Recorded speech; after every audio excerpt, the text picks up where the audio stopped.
Good evening. How you all doing tonight? All right? The food's okay? No one's keeling over, everything's good, right? Okay, I'm glad, I'm very glad. You know, I want to welcome you all to the 40th annual Quill Awards ceremony here at Mercer University.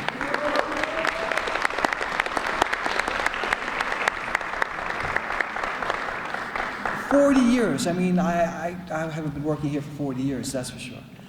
Around 28, but not 40. But the former director started this back in 1983, and when he left, of course, I had to take up the mantle and move on forward and stumble through it, I guess. But 40 years is a long time, and it amazes me to see students, you know, go through the program, do really well, or maybe start out not doing well and then eventually start doing well. It's amazing to invite the alums back for special awards to see what they're doing in the field. It's just great, it's uplifting, it's the reason for my existence, I guess, I don't know. And it's an important night, it's a very important night. But before we go any further, you know, again, it's an important night. We have the president, the 13th president of Mercy College here with us tonight to speak with you. And I want you to give you a warm media studies welcome to Dr. Susan Parrish.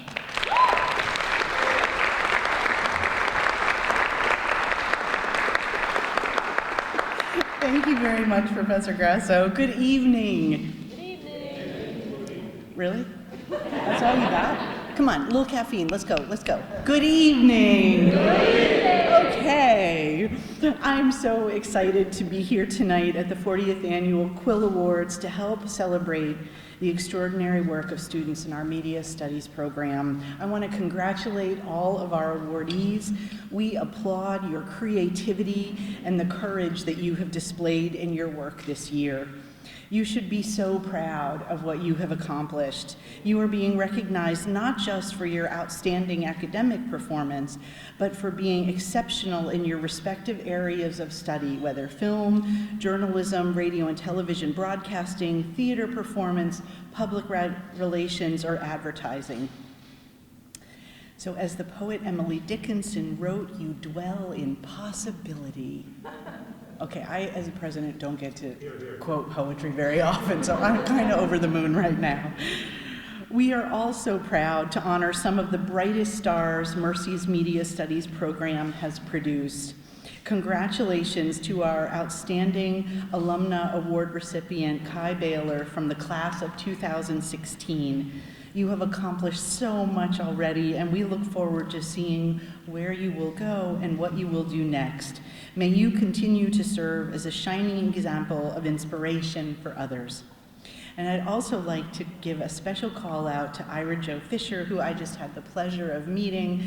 He's a recipient of the 2024 Quill Award for Professional Achievement. He has had an illustrious career in broadcasting, is a published author, and has just become the Poet Laureate of Ridgefield, Connecticut.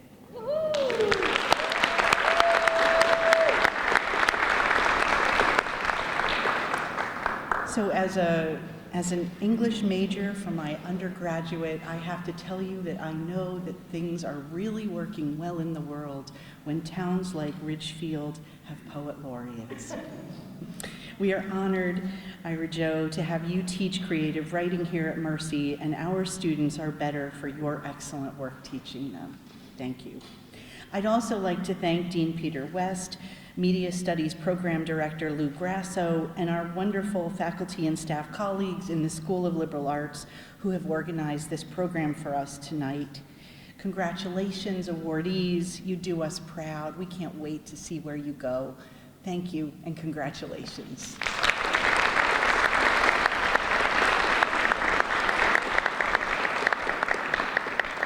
Thank you very much, Dr. Parrish.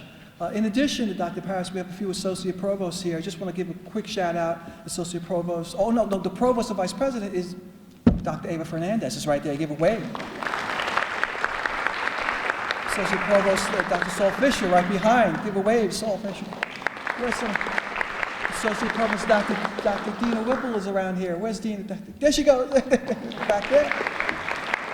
The reason why I'm bringing this up is, you know, these people are very busy. You know, they're running the college, they're doing things, but they have time to come here to celebrate with you all, even just if they have to come in and leave because they're very busy, but they're here, and that's really very important. This next person I want to invite up is another very important person. The Media Studies program is in the School of Liberal Arts. There are many programs in the School of Liberal Arts, but the Media Studies is one of them. And it's a large, large program at the college, school at the college. And I'd like to invite the Dean of the School of Liberal Arts. Please give a warm, again, Media Studies welcome to Dr. Peter West.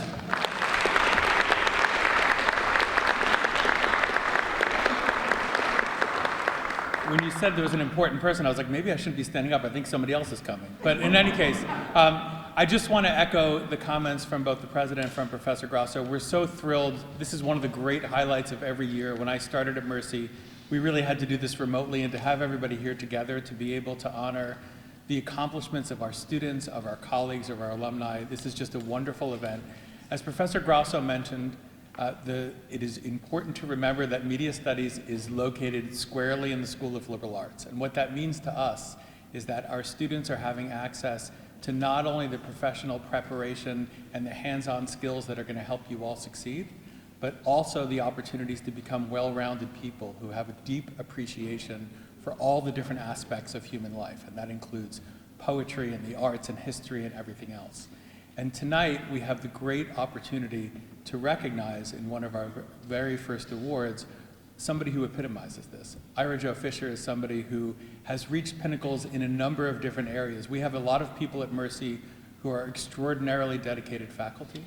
We have people who have accomplished great heights in the arts, and we have many folks, both among our faculty and our former students, who have reached great heights professionally. I am not sure that we have anybody at Mercy who has actually combined all three of those in the way that you have, and we are deeply grateful and honored to have you as part of the Mercy family. I'm not going to talk much longer, but I do want to tell a very quick story, which is, as I just make sure that I don't tear onto the podium here, and it's allergies. Although I am emotional, it's not from being too emotional. So I started in the summer of 2020, and in the very early weeks, it was a rather eventful summer, as you might recall. In the very early weeks, as I was getting connected with different faculty, almost exclusively over email and Zoom, I got a message regarding, I think from an Ira Jo Fisher. I was like, well, that couldn't be the same Ira Jo Fisher that I remember from the news in the 80s, but it turns out that it was. And the message and the thread was about you, Ira, looking for every support that you can get to make sure that you could give your students in the fall the most successful possible online experience. You were looking for every ounce of training that you can grab from the Center for Teaching and Learning. You were so deeply concerned about our students. And I know that every student that's taken a class with you has benefited greatly from your experience and your devotion and your knowledge. But I also know a lot of the students that have had the opportunity to hear from you in our media studies classes and your professional knowledge. So I just want to take a moment to recognize all the students today, but also to recognize Ira as really the epitome of what we really seek for all of our students. So congratulations, welcome everybody, and thank you, Professor Grasso and the faculty of Media Studies.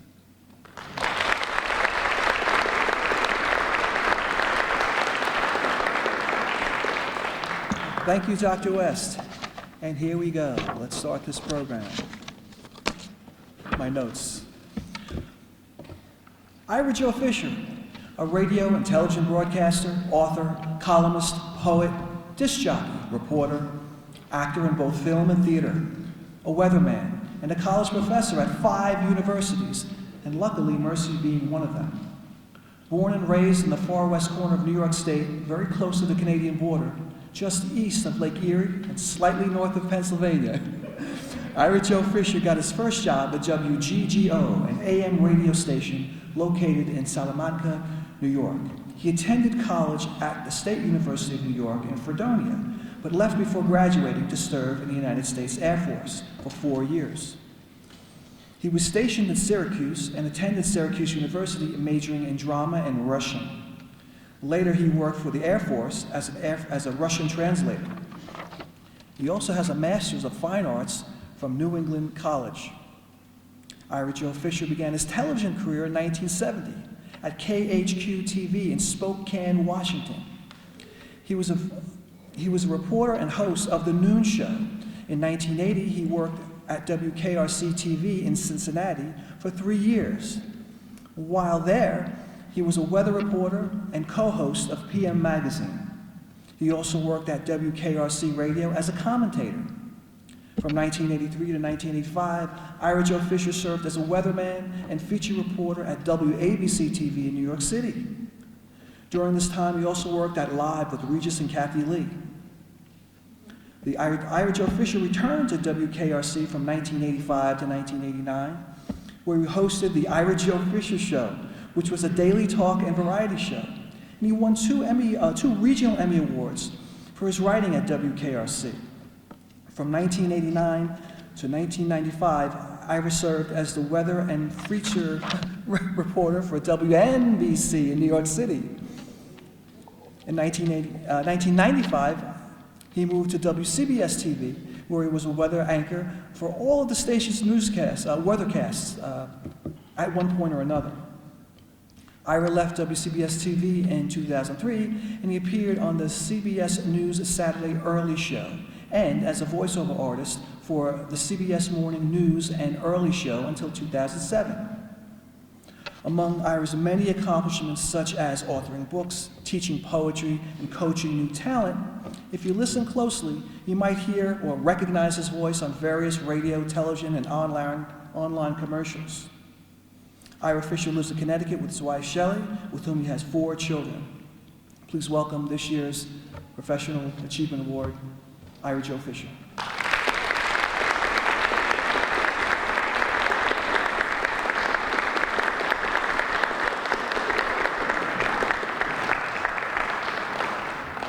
Why would you stop applauding? Bless you. Professor Grasso, thank you for those wonderful words, some of which were even true. I am beyond thrilled to receive this Quill Award, and it's auspicious on its 40th anniversary. I am delighted. When I was 16 years old, I got a job at a little radio station. By the way, I know some of you see me walking around here, and I know what's going through your mind. You're saying, where did he get that really cool cane? I'm not going to tell you. It's stolen. And I started working at this little radio station in upstate New York, and as soon as I spoke my first words into the microphone, I knew this is how I want to spend my life. And I did. And it was a blessing. And it was a joy. And it was something that I would every day hit the floor and say, ooh, I can hardly wait to get to the studio. I also had a parallel career as a writer. And I absolutely adored that as well. And it led to, ultimately, being here at Mercy University. I have been here so long, I remember when it was a college. Many of you are way too young to even know that. And by the way, I am really behaving myself and watching my language because did you check out the stained glass windows? Don't want any lightning bolts to hit us. So, I have been blessed. And the blessing is to work with some really dear, kind, talented people. And some of my students are here tonight. Malik, Victor, how kind of you to be here. I also am tonight happy to welcome a woman who is a sister to me, Edie Magnus, who is here at Mercy University as well. But Edie and I worked together in television in Cincinnati. We worked at all 3 networks in New York. Neither one of us can hold a job. I love you dearly, Edie. And my beloved Shelley, who I met when her father, a fellow broadcaster, introduced us. Now, how sweet and romantic is that? And Shelley has been in broadcasting, obviously, longer than I have. And I fell in love with her immediately, and it's been so much fun to be on this magical journey with her as well. I no longer go to the studio every day, as I did for many years.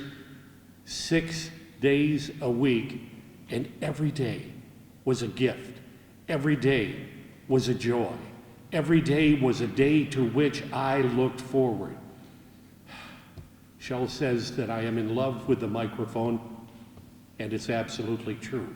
You put a microphone in front of me, and I'm in love with it. I will speak at the opening of an envelope. I absolutely love a microphone, and I love speaking, and I love talking, and I love communicating. One of my earliest memories of my father, Gus Fisher, he looked down at me when I was a little boy and he said, "For God's sakes, will you shut up?"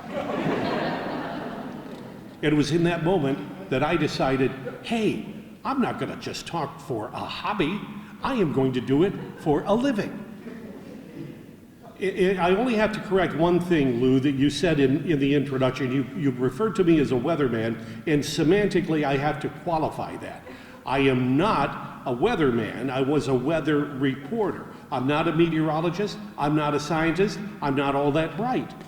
But how did I get into the weather? And this, I swear to you, is a true story.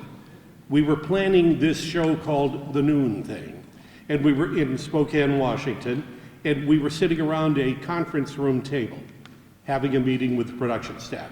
The program director was there, the news director was there, the producer was there, and we were going to do interviews.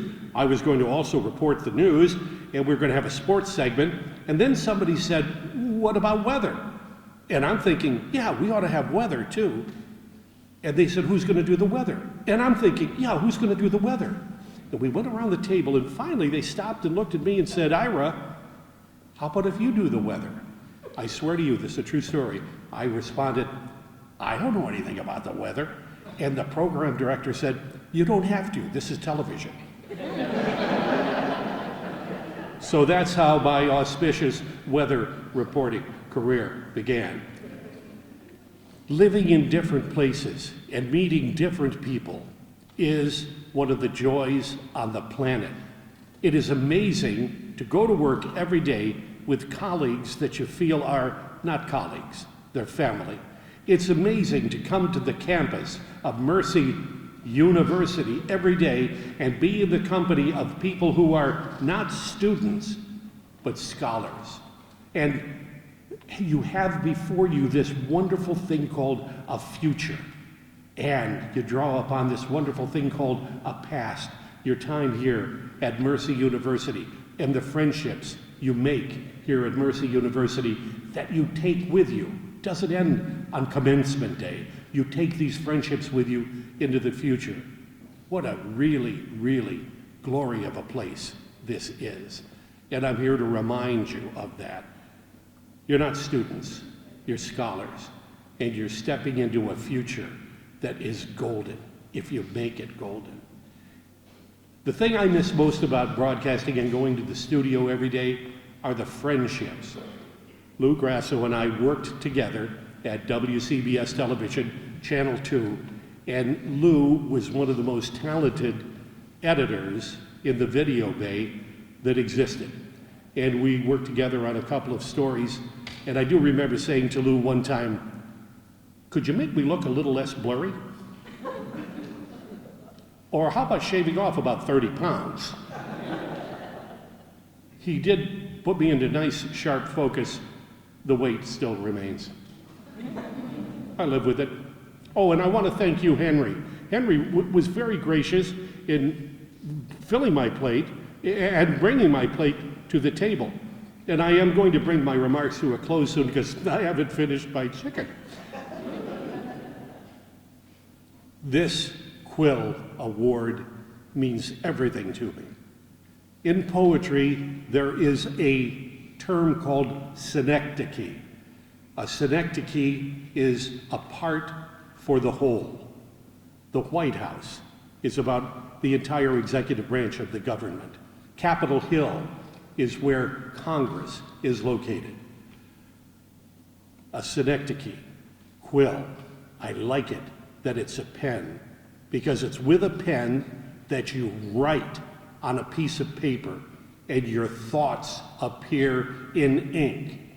And that's why, in my opinion, A poet never dies, because the poet continues to speak to you from the pages on which his work is written. Simone, I want to mention you too, Simone Boyer. I want to point you out in how graciously you have welcomed me to your class. It is a wonderful thing.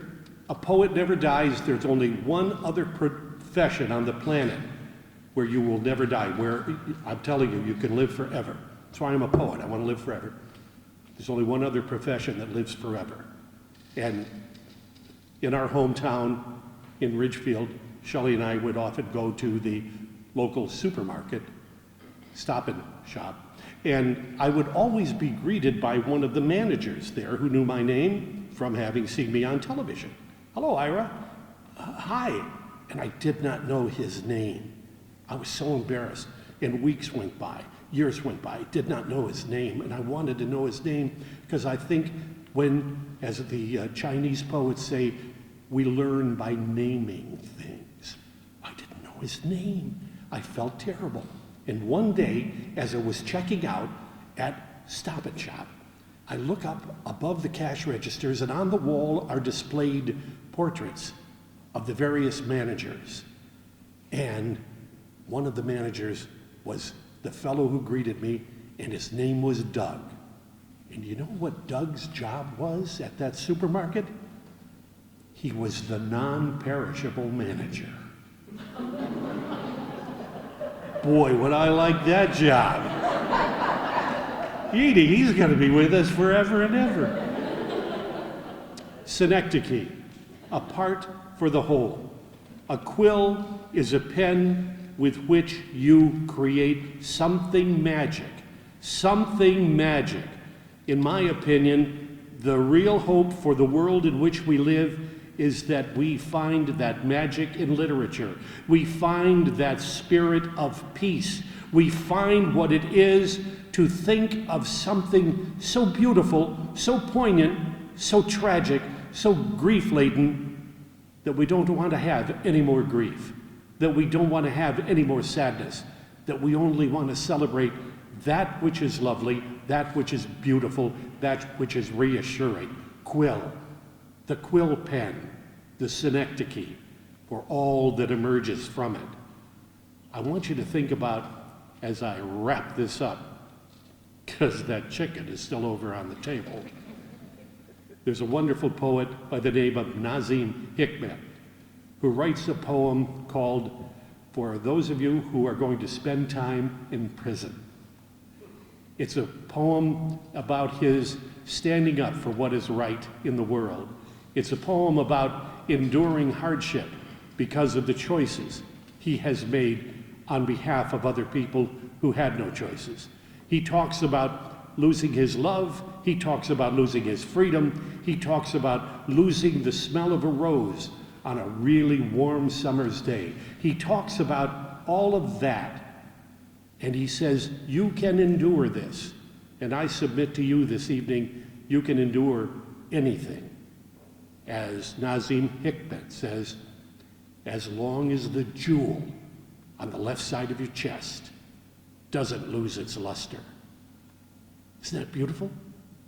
And that's what the college experience is about. That's what the blessing of broadcasting to me is about. Allowing that jewel on the left side of my chest to maintain its luster. And you know what? You coming here tonight to be a part of this wonderful gathering is really adding to the luster of all of the jewels on the left side of your chest. Lou, for this wonderful honor, and you for being here and not stealing my chicken. I thank you so very much.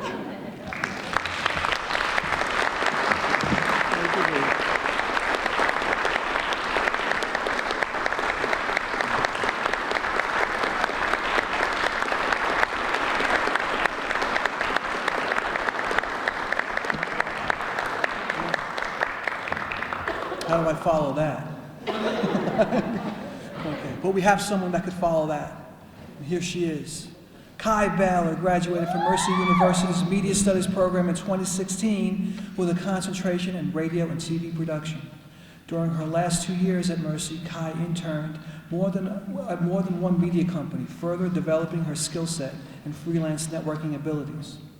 In 2015, Kai interned for The Wendy Williams Show in production management, then interned in program scheduling and acquisitions at Lionsgate TV, and lastly, in brand solutions at BET, where she was later hired as an executive assistant to several individuals.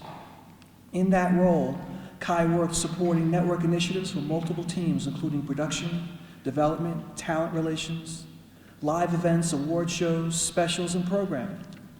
A year later, Kai left to work full-time as a production assistant. She worked on award shows and specials like the BET Awards, the Black Girls Rock, the Soul Train Awards, and more. Kai then advanced to associate producing, working on various types of independent music videos and live award specials.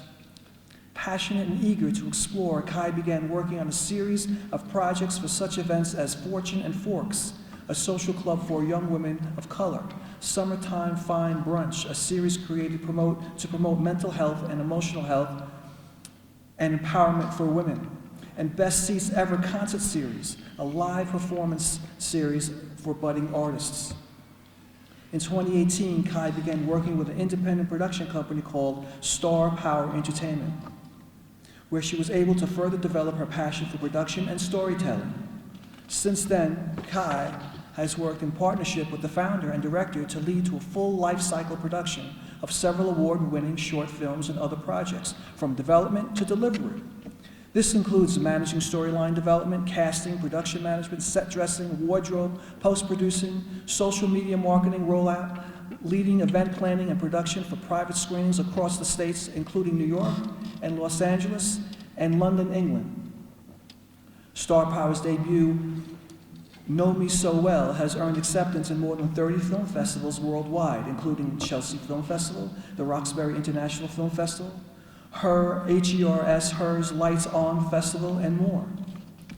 From 2019 to 2021, Kai worked full-time as an associate producer for Strategic Education, Inc., where she facilitated research, pitched ideas, developed and produced content for online courses at Strayer University.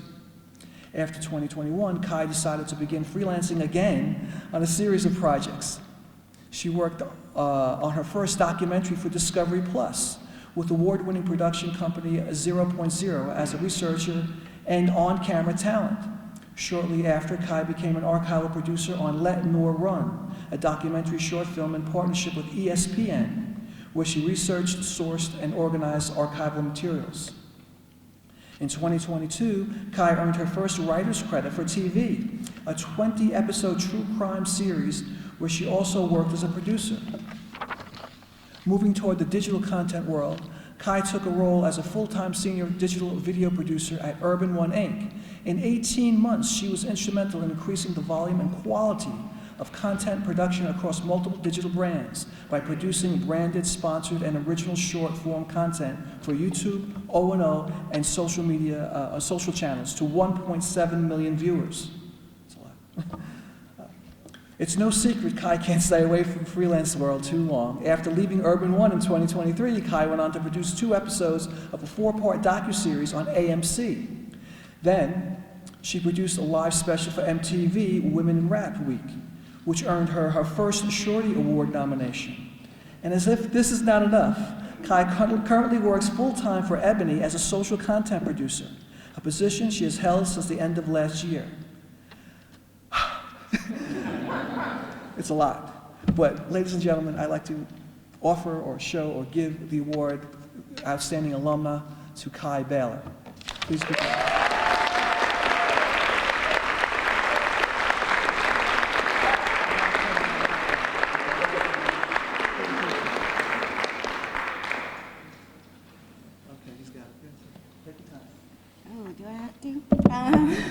Unlike Ira, I do not love the microphone, so you guys have to bear with me here. When Grasso called me, I was so shocked. He was like, I don't know if you remember me. I'm like, of course I remember you. What are you talking about? But college me would not think that adult me would be standing here today.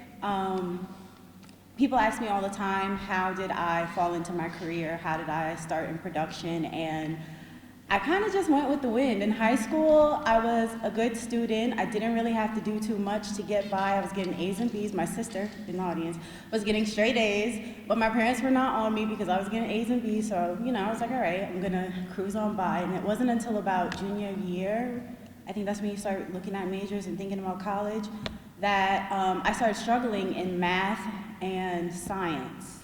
So bad to the point where I was just like, I don't know what's going on. Like I was studying and actually trying this time, and it was still just something I couldn't grasp. And I said, well, you know what can I do in college that has nothing to do with math and science? And it was television production. And I went with it from there. Unbeknownst to me, well, not even connecting the dots at the time, when I was younger, I had a cousin that loved to sing, and she was always in front of the camera and wanting to put on a show, and I would always be the one to pick up the camera and, get behind the camera and do some things with it. So it's not a surprise that I ended up in the career path that I'm at. Everything happens for a reason. But if there's one thing that I could say to all the students here today, I literally remember when I was here it was Mercy College, but I literally remember being a student here, and everything everybody tells you always sounds so cliche. And then you keep going, and you keep going, and you keep going, and you notice it's cliche for a reason, because it's tried, tested, and true, and it all makes a difference along the way. It took me forever, a couple classes of stressing Parada out and not handing in my papers on time. And, another mishaps here and there, but I think the most important thing is that you pull it together. You pull it together, you show up, you continue to show up. Even though I was late, I still showed up. Late with any assignments, classes, anything like that, I was still here. And you make something happen. If I think about my career and how things have spanned out since graduation to now, all the internships, I had 3 internships before I graduated, and then entered into a career of just back-to-back freelancing based on my network and contacts that I've kept in relation with, and friends that you meet along the way organically. I think back to my parents, who I always, if I could say I had to sum up my childhood in one sentence, it would be figure it out. And I'm one of 4, and my parents would literally give us one cell phone and be like, figure it out. There was a point in time where we each had 2 and 3 jobs each. We got 1 car, we had to figure it out.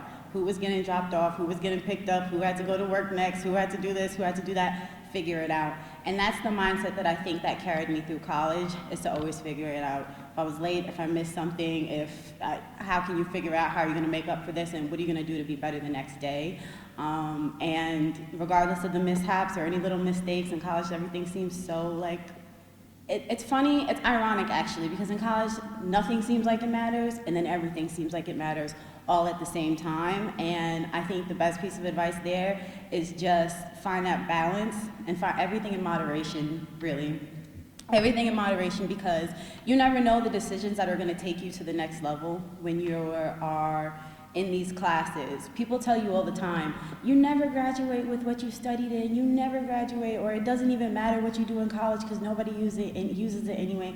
And I like to think that I'm one of the lucky people, because it literally was like a moment out of a movie when I was working on, I think it was, BET did a live special called the Social Awards, and I got to go sit in the truck, the live truck where all the executive producers sit with the technical director and the director. And I walked in that truck for the first time, and I was like, this looks just like Lou Grasso's class. We're in the studio, and you have the studio, and then you get in the truck and you're sitting next to the director and you're saying, camera 1, take camera 1, camera B, take camera 3, whatever the terms are. But calling it out like that, and it was a full circle moment for me that it's just like, wow, I got really, really lucky. Everything just panned out and fell into the right steps for me, and I think that's exactly how it happens for everybody in the room. If you take the opportunities that you're given today, everything all the professors in this program are telling you, I've literally had every single one of them, it's true. and it matters, and if you just show up and continue to be consistent and care about the things that you do, even if it might be a weak point or something, find a way to bring it back to something that brings you joy, because there's always a way to bring that aspect into whatever you're doing. All you have to do is shift your perspective to be able to make it happen. But cherish these moments. Don't take them too, have fun, take them light, but not too lightly, because you are literally, you're building out the rest of your life right now. And it sounds like a heavy-ass statement. Oh, I'm sorry. Excuse my language. It sounds like a heavy statement, but it's it all matters. And it'll all make sense right when it's supposed to make sense. And it'll all fall into place right when it needs to fall into place. But don't rush it. That's all I have to say. I can't follow up to Mr. Ira Joe Fisher. Thank you for that amazing speech. But that's all I have to say. Thank you for my Quill Award.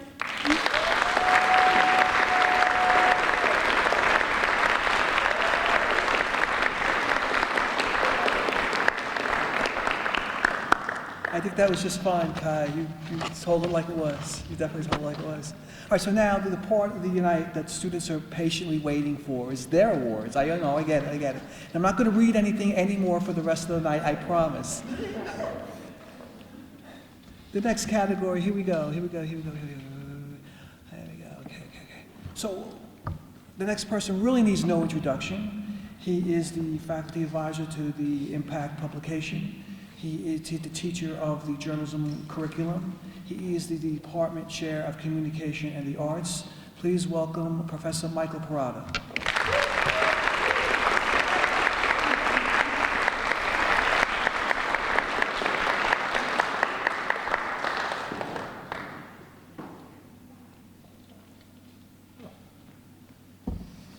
Hello, everyone. Thanks for coming.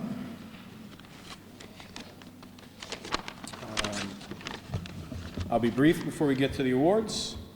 I usually give a little talk about the state of journalism and the news before we give these awards, and this might have been the first year when I really sat and said, oh man, I really don't know what to say, because the industry just changes so fast, and we're all just surrounded by so much noise, and misinformation is everywhere around us, in the stories we read, in the photos we see, and now we even question the videos that we watch. And we say to ourselves, was that real? Is that real? And we never thought we'd be at a point where we were asking ourselves, is this real?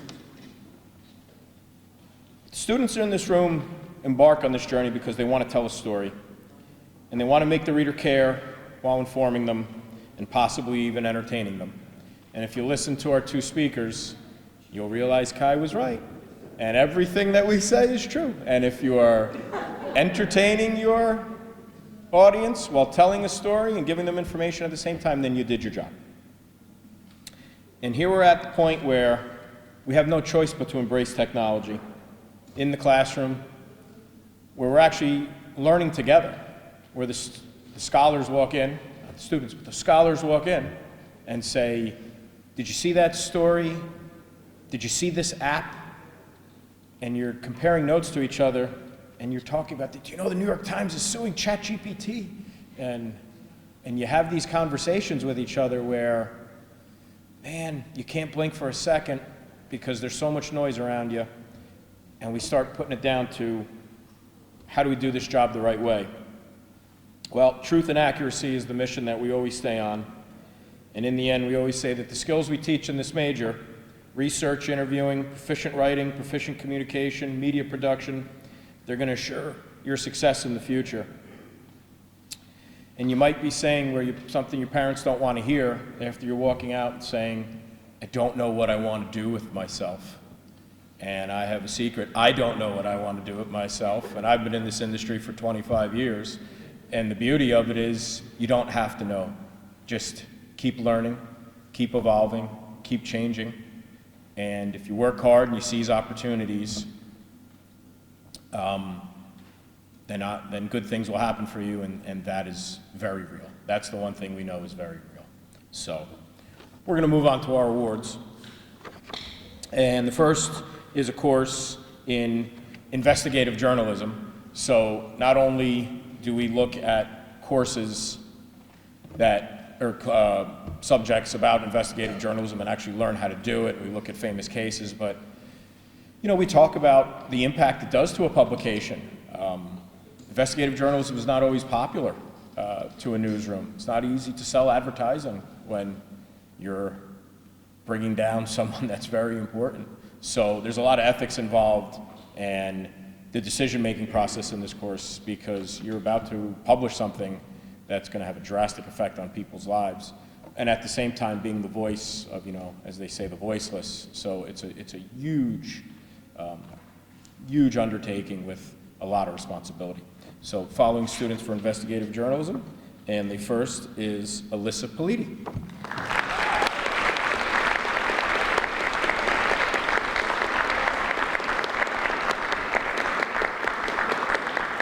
Hello, young lady.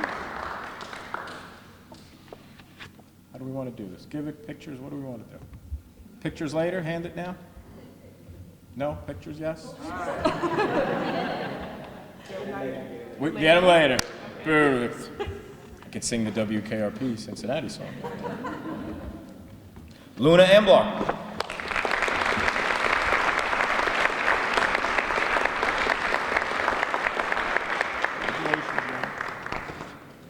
Joshua Ochoa Diaz.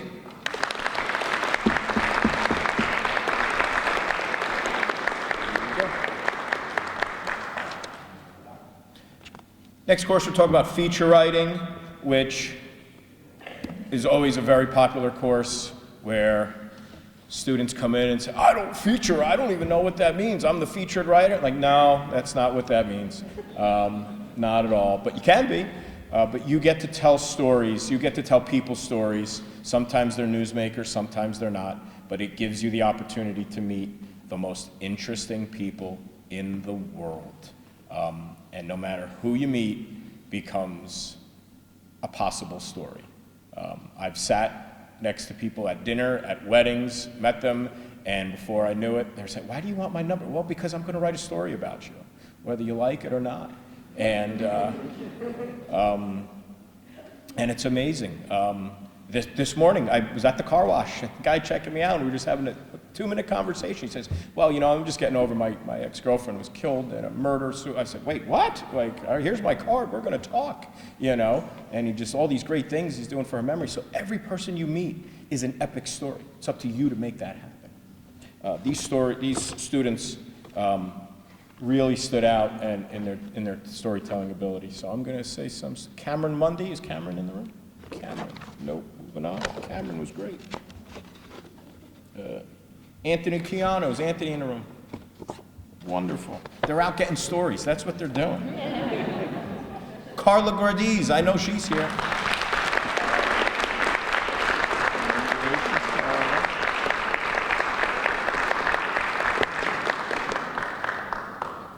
Nicholas Roth.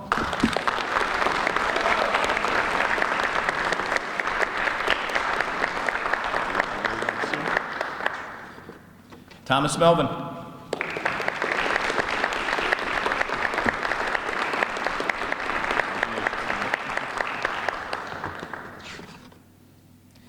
Claire Bice.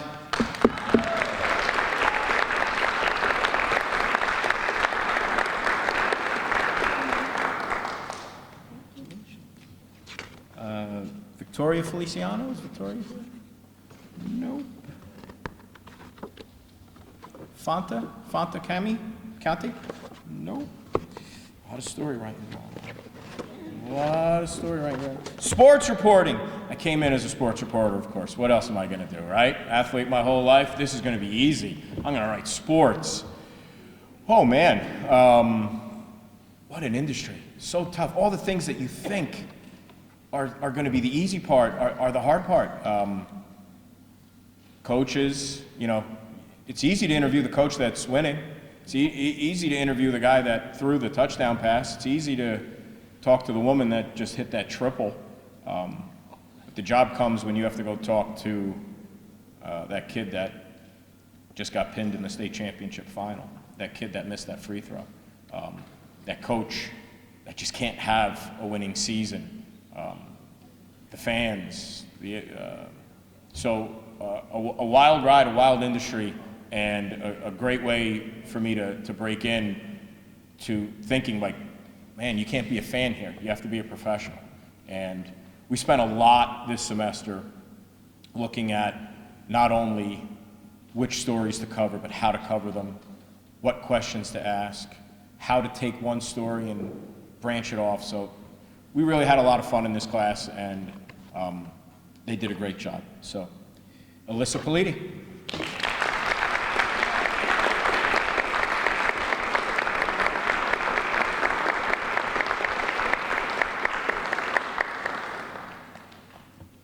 Congratulations. Carla Gradiz.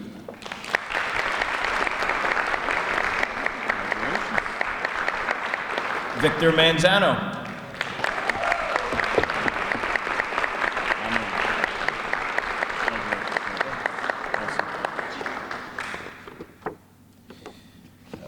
Is Victor Vale in the room? Vic? Nope. Thomas Melvin.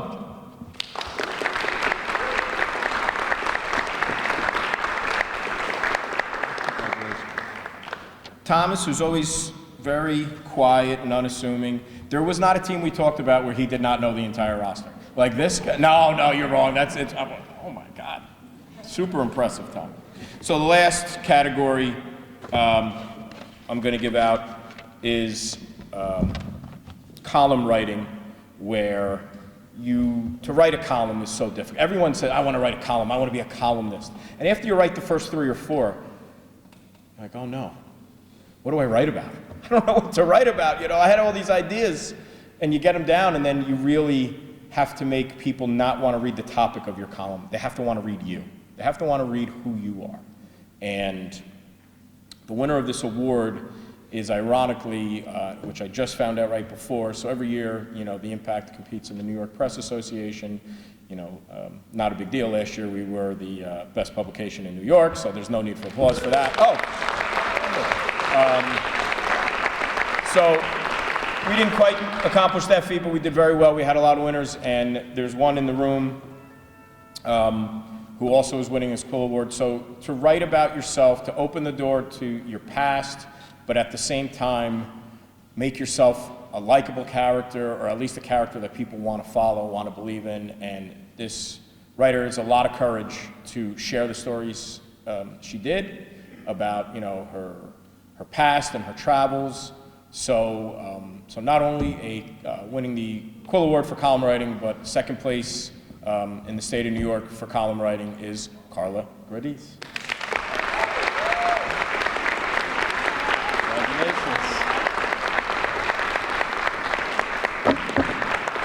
That's all for me, but as always, please, a hand for Louis Grasso. He put so much into this. And please don't forget about Lisa in the back.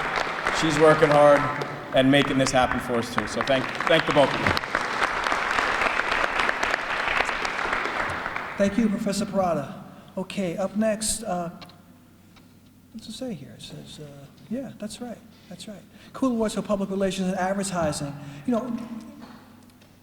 Public relations and advertising now is really in the communication studies program, but the courses are cross-listed with media studies, so students can take those courses when they're in media studies and get credit toward their media studies degree, or they could take those courses and they're in the communication studies program and get credit toward that degree as well. We have a wonderful professor who's been teaching these courses the last few years. She's doing a wonderful job, and students really love her. Please give a welcome to Professor J.H. Schneider.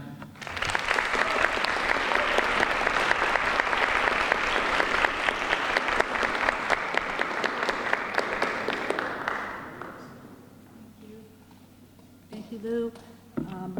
I am so glad to be here tonight. You guys really have no idea. Also, I want to thank Mr. Ira Joe Fisher. I've internalized the words that you spoke, and it has inspired me all over again, truly, as a creator of myself. I originally began my career in advertising, ultimately wanted to share that excitement for creating by teaching what I've learned. and it has been wonderful. But at the same time, you've also made me question what I actually want to be when I grow up. And so it's a little bit confusing at the moment, but I do believe that the relentless sense of creative curiosity is what propels makers to keep moving forward. And I think that, as Lou was saying, you know, kind of we all share that within the Department of Communication and the Arts. This is what unites all of us, and I think also naturally, obviously, media to tell those stories. So I also have assumed the sort of unofficial role as cultivator and guardian of our department's brand.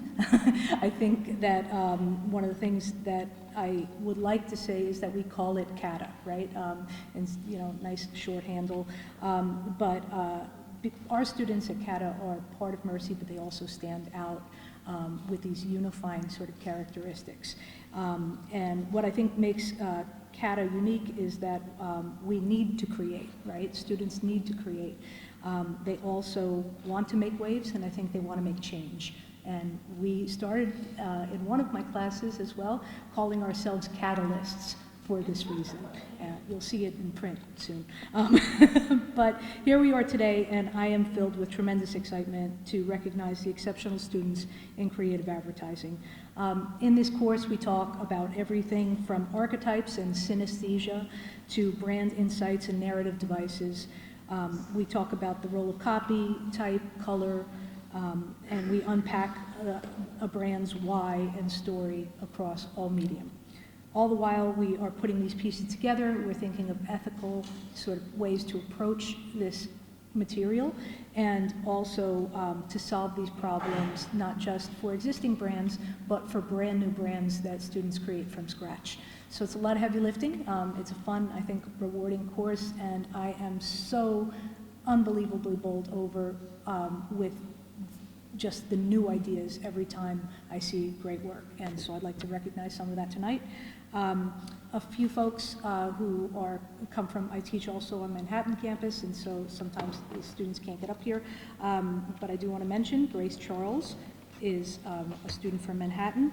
Jana Atai could not make it here for this evening. And Christopher Williams. So those are three students. I also would like to recognize the students who are here today. So we have Bree Nicotina. Come on up.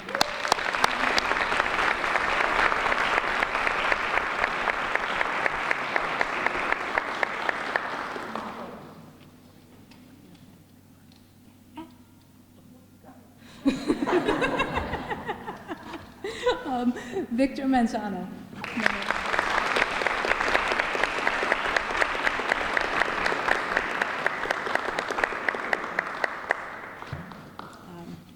Eka Kimura.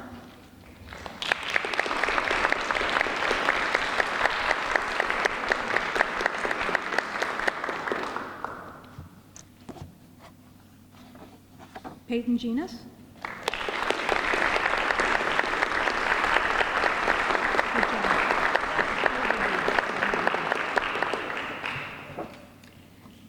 Maddie Bazina.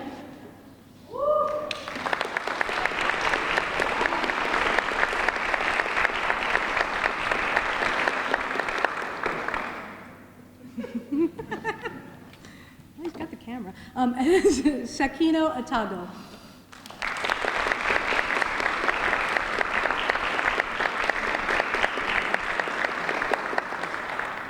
I want to also add that two of the students are actually international students, and English is not their first language, and so, you know, in communications, understanding the cultural differences also really, really important too. So, you know, a round of applause for everyone. Thank you guys.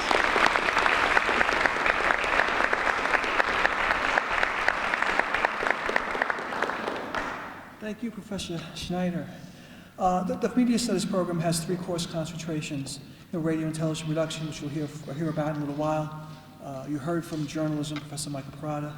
And we have film studies, cinema studies. We're very lucky to have this next person teaching our program. He's written a book on Alfred Hitchcock. He goes to conferences and writes articles about it. He's really engulfed in this medium. Please welcome Professor Stephen DeRosa.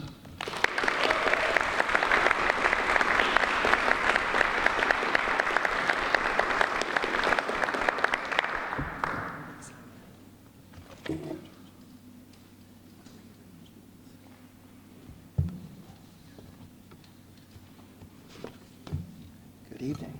Okay. Thank you, Professor Grasso.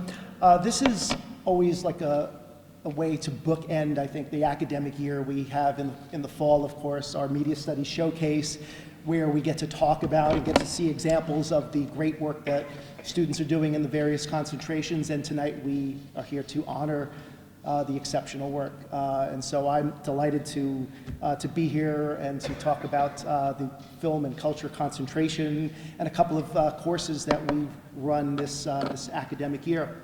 I was very happy that in the fall we had our screenwriting track. We have 2 courses. So last semester we had the fundamentals of writing for film and television. In that course, it's a starter course, it's a beginning course, and we spend the first few weeks with students just getting to learn the whole concept of writing visual, writing about tone, writing about the mood, writing, setting up and paying off elements of story. And then after that, they embark on writing their own stories, their own screenplays, and the objective is to hopefully by the end of that semester to have a first act if they're writing a feature, or maybe the first half of a 60-minute pilot, or maybe if they want to be really adventurous and be daring to write a short film script. 3 students last semester really, their work stood out right out of the gate once they started writing their own scripts. And these stories were from really inventive, and they also just nailed craft right away. So they just really got to impress, I think, and inspire their colleagues in the room. And that's the way we run that class. It's like a writer's room. We sit around and we workshop scripts.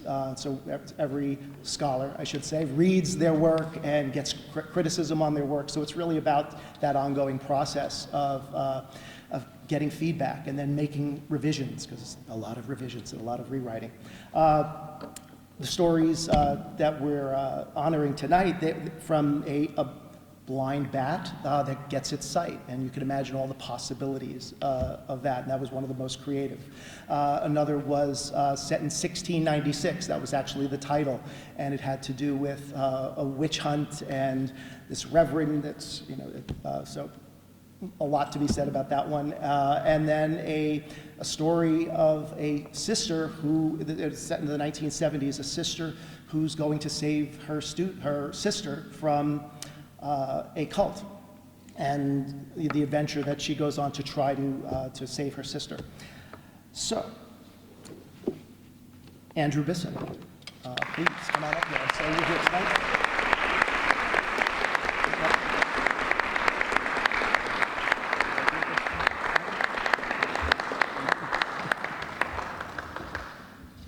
I don't think she's here tonight. Melissa Mazarakis? No. Okay. Malik Monroe? Malik is not here tonight. We also have our screenwriting competition. Tomorrow is the deadline, so I'm wondering if Melissa and Malik are actually polishing their scripts to get them submitted. And Andrew, I hope you're doing yours as well. Okay, great. And anyone else who has a script lying around that you want to submit, please do that. Masters of Film is another course that's kind of a foundational course in the concentration. In that course, we kind of embark on the whole idea of auteur studies. And so in that course, we study Alfred Hitchcock, we study D.W. Griffith, we study Orson Welles, and I like to bring in usually a 4th filmmaker into the mix every now and then, and we did Billy Wilder last semester. I was also very happy that we got to get back into Alamo Drafthouse Cinema. We worked out an arrangement with them a few years back to program films related to our courses. And last semester, we got into the theater with an audience, a paying audience as well. We have discussions after the films, and I think that's just so great to have our students having discussions with the audience in the theater, seeing films the way they were meant to be seen. We also did get to see one silent film, The Cabinet of Dr. Caligari, with a live musical accompaniment by the band called the Invincible Czars, and I know the students who were there for that, they were blown away by that experience of just seeing a movie in that context. And we also had last semester the conference that Professor Grasso mentioned, HitchCon. I'm on the advisory board of this International Hitchcock Conference, and the previous 2 years it was held remotely. We got it here in person back in October, so it was like the first academic conference at Mercy University since we became a university.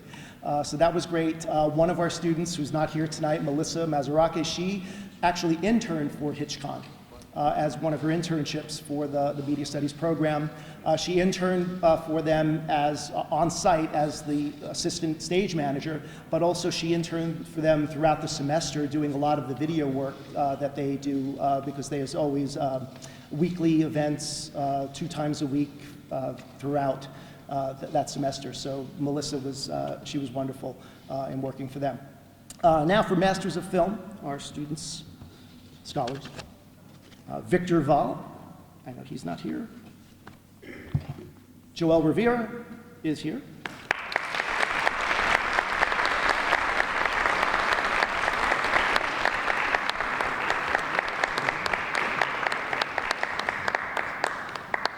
Melissa again. Andrew Bisson.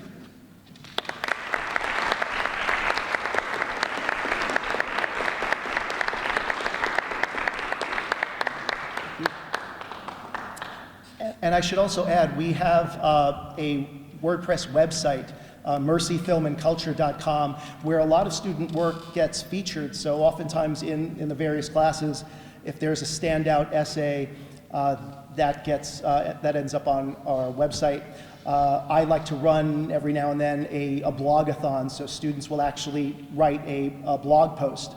One student will write a blog post each week, and then the other students have to comment on it and invite their other colleagues across the university to do the same. So that's a great place for you to see the kind of work that students are doing. And I think Andrew's got an essay up there as well, so take a look at that. Dark Genres is a course that delves into science fiction, film noir, crime stories, horror as well. These awards were presented, or nominated, I should say, by my colleague Kenneth Crabb and Edwin Gonzalez. I don't think he's here tonight. Andrew, I guess you should just stand up here. You're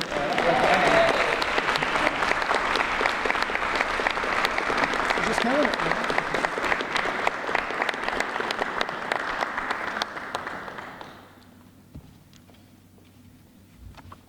Okay.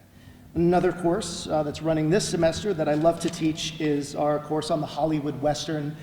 My students, scholars this semester are enjoying the heck out of it. Every time I come into the room and they're already in there and they're talking about the video game Red Dead Redemption that is really, or Red Dead Redemption 2 that's really heavily influenced by the Western genre. But in this genre, we're discussing and discovering and talking about ways in which filmmakers in the various decades have used the Western genre to speak to whatever was going on in our country and our world at the time, from the Great Depression to World War II, to the post-war and the Red Scare, straight up through really the disassembling of the studio system. One of the films that we talked about last week, McCabe and Mrs. Miller, was all about that. I invite you to check that out. So this is a fun class. We oftentimes go into the TV studio once a semester for students to interview each other, and we make a mini documentary about the course. That mini documentary, it's already in the can, but now we're going to be editing it, and that will be featured at this coming fall's Media Studies Showcase. So I hope you'll show up to take a look at that. And for this course, Joel Rivera, please.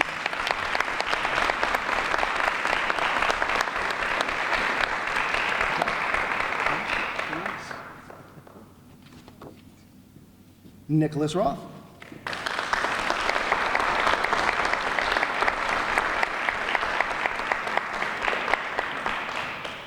you took this one. Yeah, me too. Awesome. Thank you. Bernadette Hyde? It's not here. But you could come up here right now. Justin Abraham, excuse me. Justin Alexander.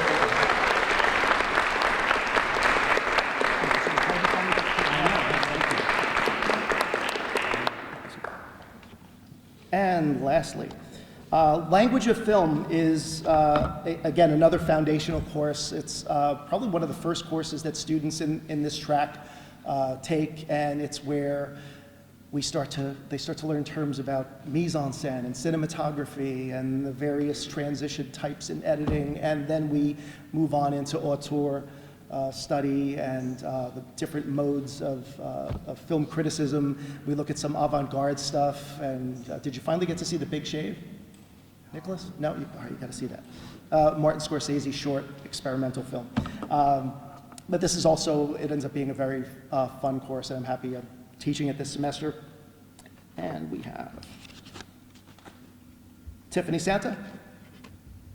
He's not here. Deborah Thomas. He's also not here. Oh, I'm sorry. One more note before finishing up is I just wanted to acknowledge 4 students who, from our program, who volunteered to help out at the School of Liberal Arts Film Festival a couple of weeks ago, and you were tremendous help. Nicholas Roth, Justin Abraham, and Brie Feliciano. Thank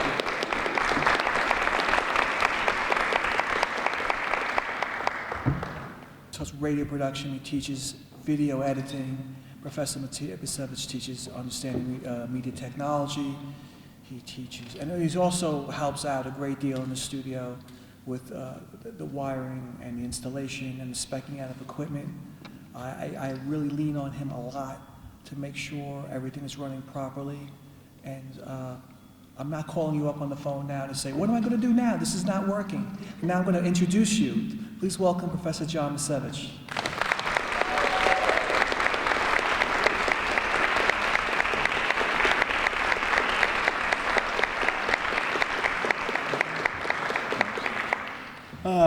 Who puts me in these cleanup positions, and everybody stole my lines. Thanks, Mike. You know, but I did want to. I'll take it as this way. Thanks for the introduction and lead in a little bit. You know, I'm this old. You could smoke in college, in the classroom. And we actually had a very interesting professor, and he one day he throws this question up and goes, I just have to do it with the cigarette. Why do you go to college? And I tell you, every one of us got the answer wrong. Seriously, we all did. And I'm kind of conflating a couple of conversations here, but he's like, well, some of you are on the 4-year plan, 5-year, 8-year plan, some of you. And it's not a bad Rodney Dangerfield. This is really the way the guy sounded. Cigarettes, all right? And here was the answer. Because he also did say, gee, you're here all these years, and all of a sudden you're ready to graduate. You don't know what you want to do, which is why I went to graduate school. And his take on this was good. You don't know what you want to do? Good. We've done our job. Okay, I bit my tongue on that one, but his take on this was, we've exposed you to so much more than what you thought you were coming to school for. We've opened up opportunities to you. All you have to do is take them. And the other thing I always like to do when I'm up here, because it's one of the few times I have you sort of captive, and as a matter of fact, I'd like to actually thank Ira Joe Fisher for this is the first time in a long time that a keynote speaker has actually made it here. I didn't have to steal your cane to make you stay. And thank you for your words. This is not the end for some of you. those of you graduating, it's just the beginning. I tell you this all the time. This is why I push those trade journals. I tell you, just keep learning. Here was the answer. You went to college to learn how to learn. And if you do that, you're set.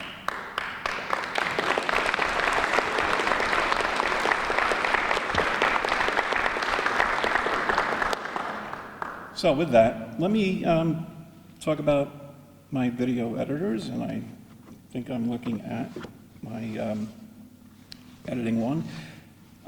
With most of our first level classes, you know, we try to teach you the rules. So this is my fall class, and I am going to butcher names, so I apologize in advance. But Joshua Diaz.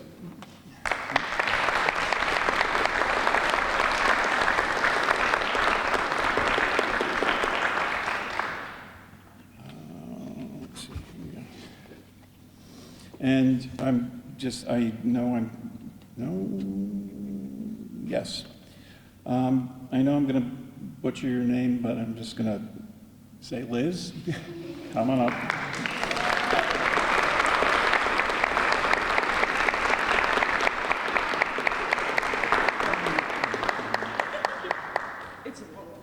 Okay, Liz. See? Intuition on that. Niclaire Bice.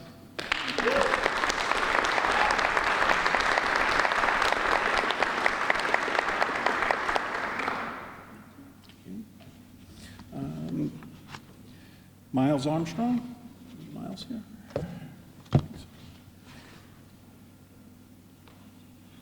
And now I believe I am into my advanced editing class. And advanced editing is where we teach you, I like to say it this way, we teach you how to break the rules, but sort of still following the rules. Like to stretch your abilities, have you think outside the box, so to speak. And one of the really unfortunate things, especially with the advanced classes, is sometimes the real work, the stuff that really shows your abilities doesn't come in until, well, after the Quill Awards. So a few of you, I may owe you something next year. But in the meantime, Arlie Nicole Inca Restrego, I'm sorry, Arlie.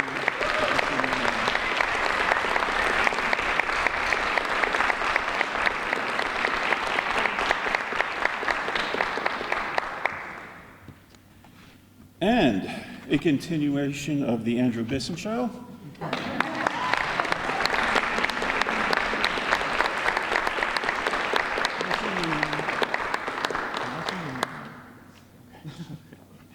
Okay, so that's it for video editing. The other thing we have fun with is radio. And let me just take one little step back from my radio. Let me just check one little thing here. My apologies. I just want to check one thing.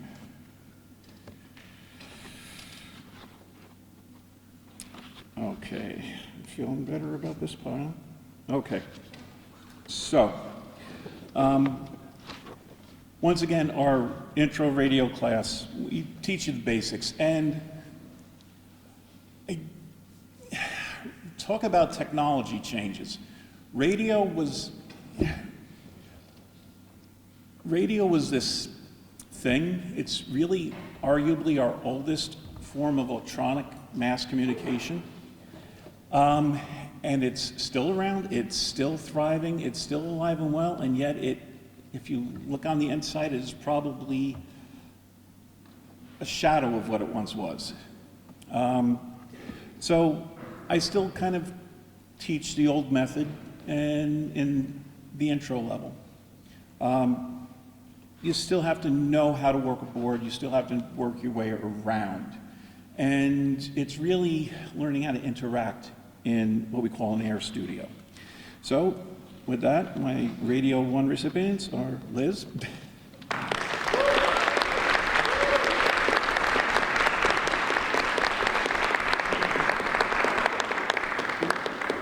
Nicholas Chadroff.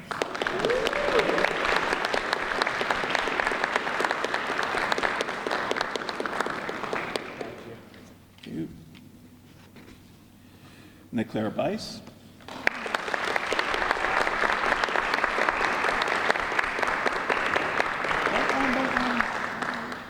You. And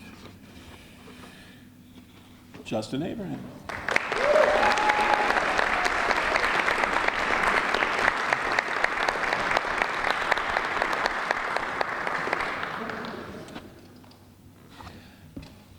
Now, my advanced level, that's a tough one.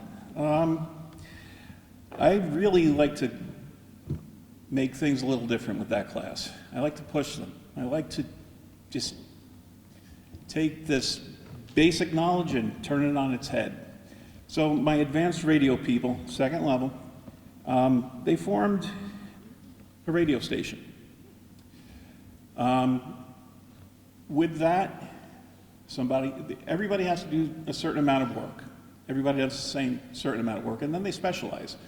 We have a program director, we have a music director, we have traffic director, and that's not the person that flies around in a helicopter, okay? We have on-air talent, we have a news director.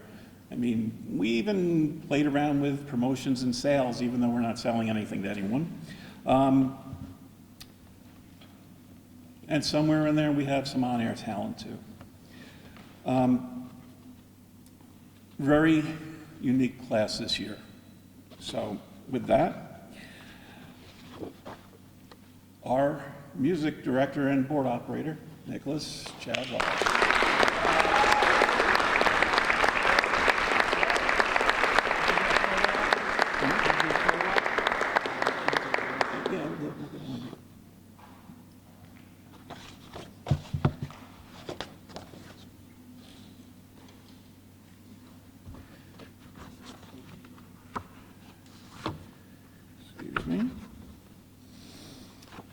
Our news director, Ashley Young.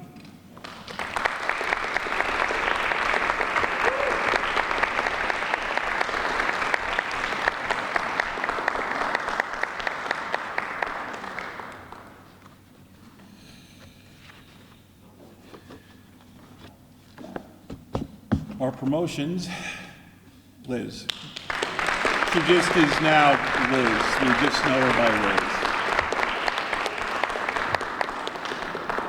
Thank you.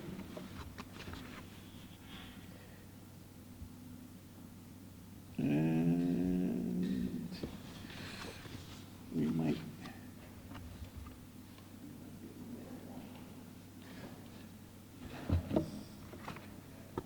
Okay. Bear with me one more minute. A couple more to give out here.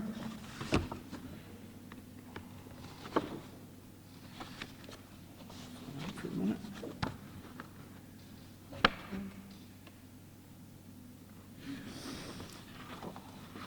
Someone who has actually absolutely shown her talents, and sometimes you know, I feel like everybody I picked was the right person for the right job, but this person really has shined.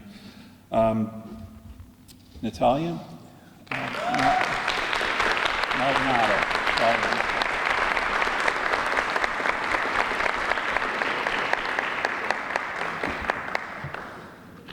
And, well, I don't want to say last but not least, but certainly someone who has done an incredible job so far. We'll see how incredible tomorrow, really, but our program director, Victor Manzano.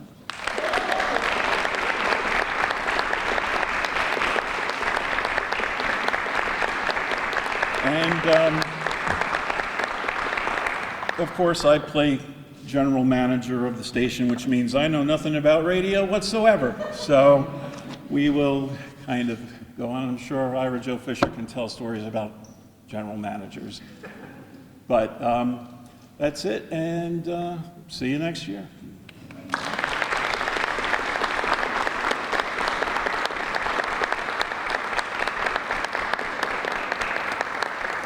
Thank you, Professor Misevich. We have two more categories. The next is performance. We're lucky to have Professor Mark Palmieri, who teaches our performance track of courses. He's a professional playwright, actor, etc. He's also the baseball coach. I'll let him explain that. Professor Palmieri.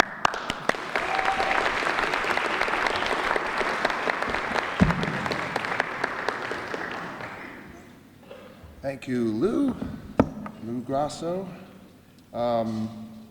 So I'm going to read, there is something I'm not checking my texts, I'm actually going to read something off my phone that a student posted about taking one of the acting, I call them the acting classes, they're not called that. One class from the media studies program is offered every semester on performance.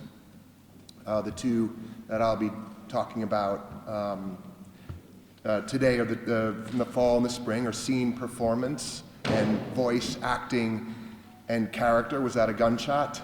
Missed me.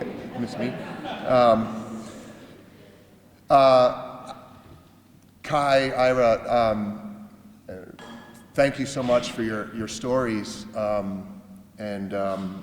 You know, it just struck me, we've heard a bunch tonight about the college me and, you know, the time where you're in that stage of well, thinking you know what you're there for or not knowing what you're there for, college, of course. And I have to say, when I talk about these classes, I always just consider how amazed I am that I get to do this, because it was this kind of class that really changed my life for the better at a time where I certainly didn't know why I was in college, or the only thing I thought I was in college for was baseball, Lou. And of course I still love that, but I didn't have a whole lot of confidence in how I sounded or what I had to say, what I was capable of beyond that, and then I stumbled upon where I guess I had to take an intro to theater course. I think it was at 8 a.m., so I was stumbling toward it every day, but it was a course that I had to take, and in that course I had to see a play on campus, and I remember being so blown away. It was a Tennessee Williams play, and I'd never seen a play. I was nearly 20, and I had never seen people do that. You know, I think I saw like Phantom of the Opera or something, you know, before that. My parents would bring us to see musicals, but this was the first like straight play that I saw. And things started to change in me. I wanted to be part of that storytelling, part of that incredible teamwork and heart that went into that. And I'm not sure I would have ever known that about myself, because I really designed a life around that from that day on. But I wouldn't have known had I not been you know, in college and discovering things about myself. And it's always wonderful to see students taking these kinds of classes here that are from different majors. I've had nursing students, criminal justice, business students, of course, media studies students, communication studies students. They have both a technical and artistic element, of course. We are, as an extension of communication training, we work on our voices, our projection, our articulation, our body language, our listening skills, right? All those wonderful things that you'll always use. An alum actually just followed me on Instagram recently. I think it was like 6 years ago I had her in class here, and she's in California, and she said, I said, hey, you know, how you doing? How's everything? It's been a while, you know, and she said, I'm happy I'm out here, and I'm still acting. You're still acting? Wow, that's wonderful, because I knew she didn't really do any acting before the class in the theater club here. And she said, yeah, I'm in pharmaceutical sales, and I got promoted to management, and I have to act like I know what I'm talking about. You know? And you know, I laughed, of course, and I said, well, you know, I was going to start, oh, but you can get into community theater. And she said, no, I don't mean that. It's not really a joke. You know, it's of course, we're always acting. We're always going after something, a goal. We have a goal. We want to present ourselves as someone that we want to be. You know, she reminded me of again, how useful these courses are, aside from just fun, of course. You know, you get to act. You get to be part of a play, really. Each semester at the end, we kind of all perform our scenes together in one scene night, sort of, and we invite excuse me, an audience to come see us do it. But the skills, of course, and the transformation you go through by getting up there and doing it are invaluable. I do invite you to that, by the way. The last Wednesday of the semester, we're going to have our performance at 4 o'clock at the lecture hall. There's a literary element to the courses, of course. We deal with scripts, we deal with playwrights, the work of playwrights. We have to, in order to create the character we're playing, we have to understand what the writer is up to, what our character wants in the scene, and of course the psychological elements of the human being that we're trying to create. I'm very fortunate to get to teach these classes or to share this discovery that I had. I was so fortunate to make in college myself.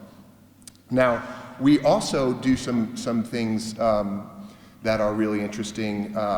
In particular, we provide standardized patients for our health students.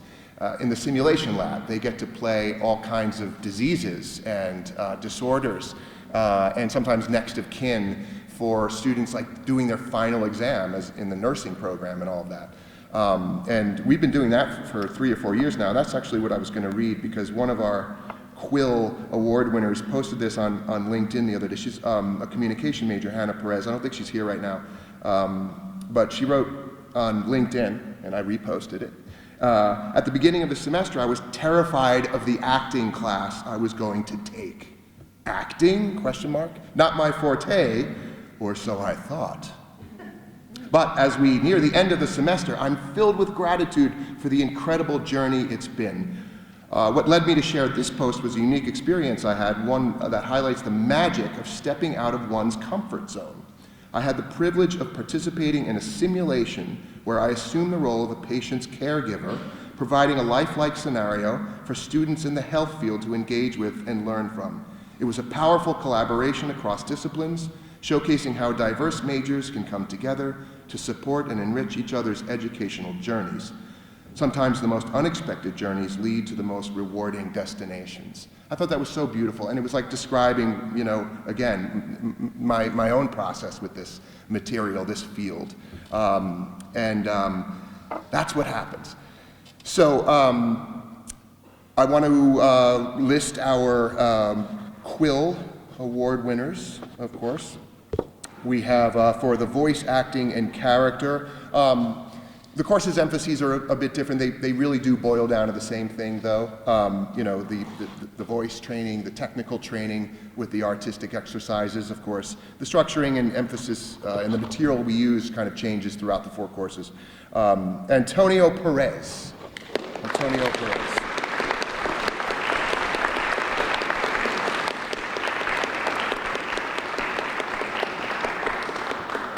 Antonio plays a hitman in the show, if you'd like to see that, called Mr. Handles. It's true. Oh, and yes, and playing a murderous gangster who runs the business next Wednesday. Different scene, Joel Rivera.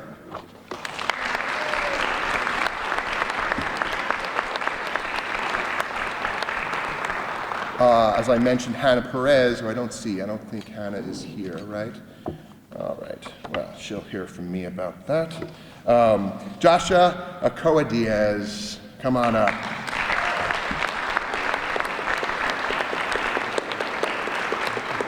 You bet. One of the symptoms that Josh played in the simulation lab was sleepiness, and actually achieved real sleep during that exercise.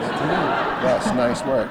Very nice work. JP Jimenez from Scene Performance. I don't think JP is here.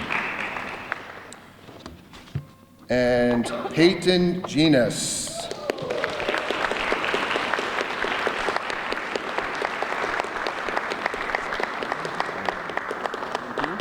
Thank you, sir. Skyla Davila is not here. I don't see Skyla today, right? Okay. Skyla actually plays a role where she is introduced to smoking mushrooms, if you want to, that's another scene. And someone who, I don't know how much more you can contribute to this university, Alyssa Politi.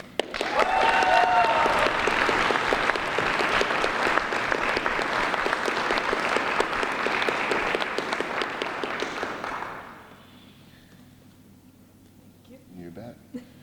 Alyssa plays a blonde who is in some sort of feud with another blonde, Elizabeth Lingset.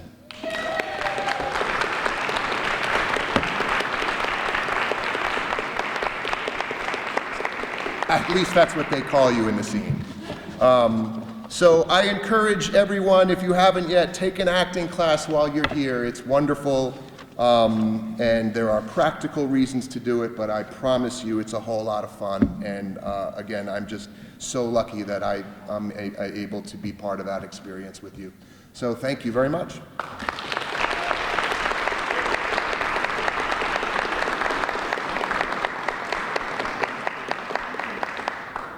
All right, the last presenter, yay.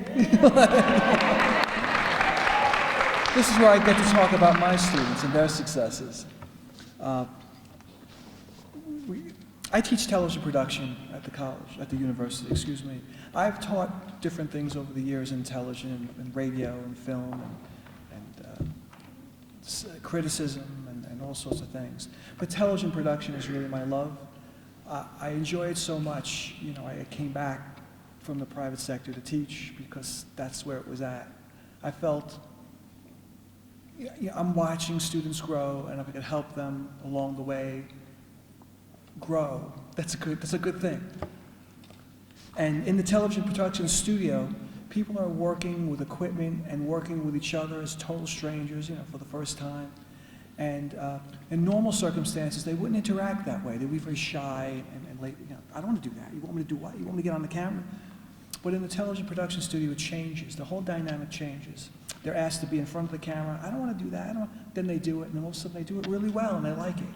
They're working technology that's hundreds of thousands of dollars.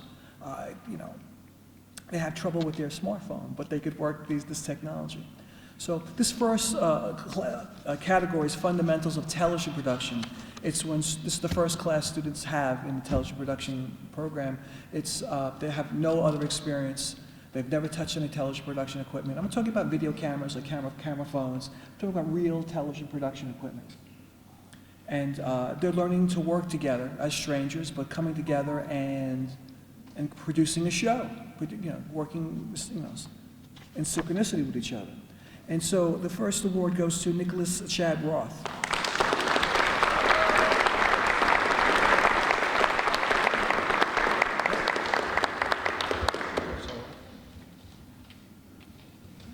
Okay. Where is she? She's still here, I hope. Next one is Sakino. Is Sakino here? She left? Back to him. We'll come back to Sakino. When she comes back, everyone's going to know she went to the bathroom. Is that embarrassing? Jade Sargent. He went to the bathroom too. I saw him. He was wearing yellow, right? Jade was right there. All right, I'll come back to those two. The next category is television studio production. Now, this class is a little bit different than fundamentals of television production. In this class, it's a much tighter rehearsed productions. Everything's planned out. There's no ad lib at all. In level 1, there's some ad lib, and there's some things that are planned out. In level 2, everything's planned out. The scripts are planned, obviously. The camera movement's planned. The directing is planned. It's all planned out. Okay. So let's take a look at this, and let's see what we got here. Is Paige here? Paige is not here? Okay, move on. Is Haley? Haley is here? There she goes. Haley James Stewart. Haley James Stewart. Thank you, Haley. Thank you for coming in and seeing me. Up next is Andrew Bisson.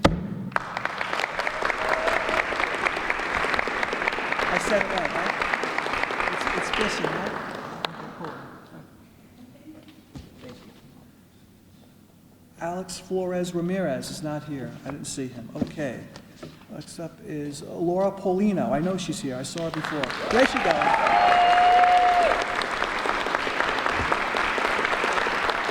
Look at you. The tattoos and everything. I'm afraid of you now. Okay. And Jade, Sergeant, who stepped out for a moment. Okay, we'll get him back. Sakino's back. Here's Sakino. Sakino's back.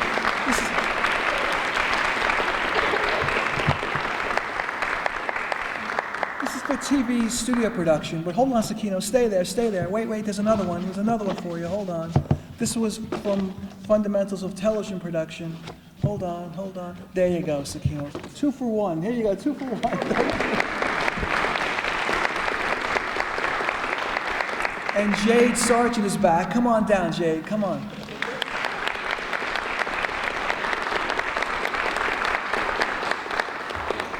We had a little joke at your expense, but that's okay.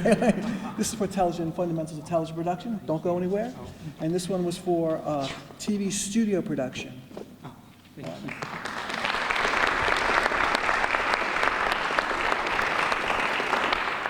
Okay, now we're moving on to advanced television studio production. That's level 3 studio production. That's where students write and produce their own scenes. This is a lot of fun. It's a lot of fun. First, you got to get them to produce ideas in the first 3 weeks of the class, write them, produce them in their heads on paper, and then we go into production for the rest of the semester. Everyone gets a date when they're going to produce, and the rest of the class is a crew for that particular student producer. Right, Nick?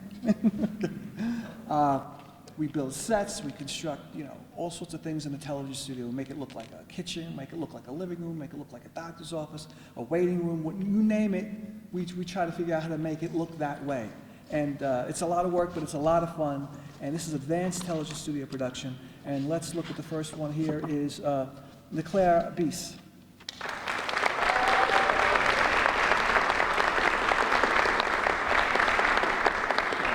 I said it right? Sort of. Next is Justin Abraham.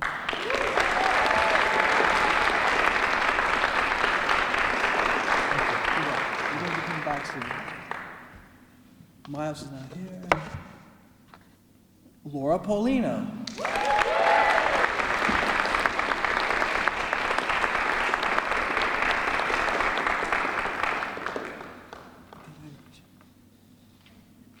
Laura's a lot of fun to work with because students in the class always choose her to do something, to act or to do something, and she always comes in with, a bright personality and ready to go. It's really a pleasure to work with her.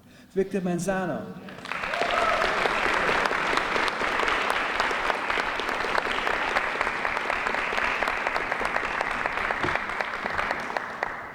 Victor's never at a loss for words. Sometimes I think I'll reach out to Victor and say, Victor, what do you think about this? And he'll come out with a whole thesis.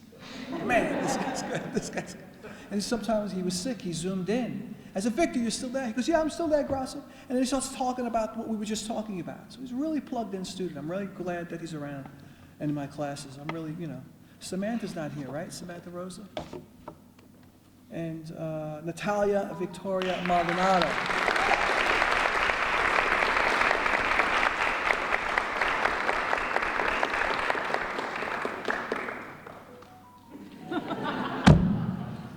Natalia does a production on Toshi Photo Cards, which is a Japanese pop group, and she writes the jingle for the production, the music jingle. Professor Ward, you got to check this out. On GarageBand, all harmonies produced by her. I said, you have to do something with this. And she did. She wrote a television script around it, and it was a lot of fun. Brie Feliciano.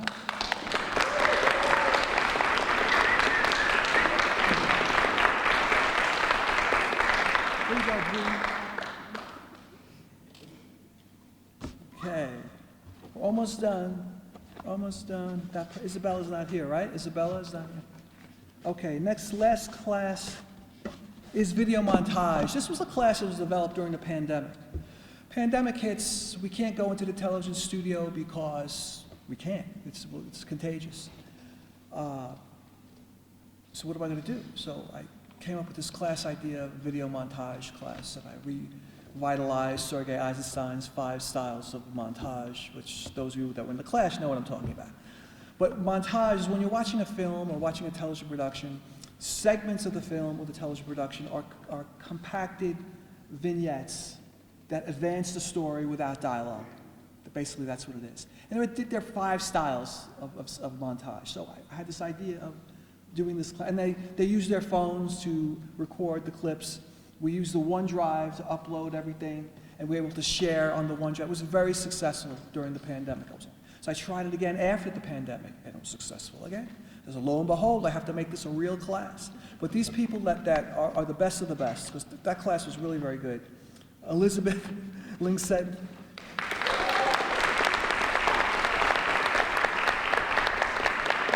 You might see Liz's videos playing on the college monitors somewhere along the university's monitors. Victor Manzano.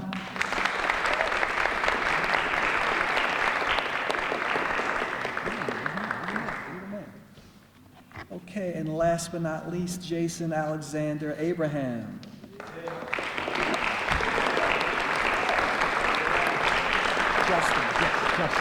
Justin, not Jason.